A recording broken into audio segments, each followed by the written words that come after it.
Everything is energy. Energy flows where attention goes. I align with the energy of whatever my dominant thoughts and beliefs are. Therefore, I control all the circumstances of my life based on what I focus on.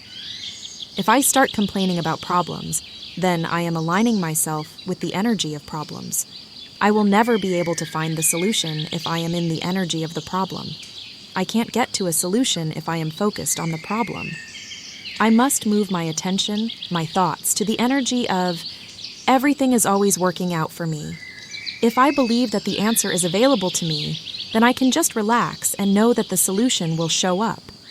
When I am in a state of relaxation, I am in the energy of the solution. A state of relief, a state of ease and flow. When I am in this state of ease and flow, things will start to align with the state of being I am exhibiting. I will randomly run into a friend whom I haven't seen in years, who suggests something to me that turns out solving my problem. Or I will receive something in the mail that puts me on the path towards a solution. Or a complete stranger will say something to me that helps my situation.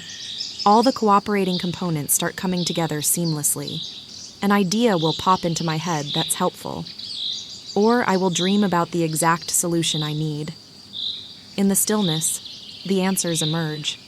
When you put yourself in a state of being of your wish fulfilled, you must stop focusing on your problems in order to receive the solution.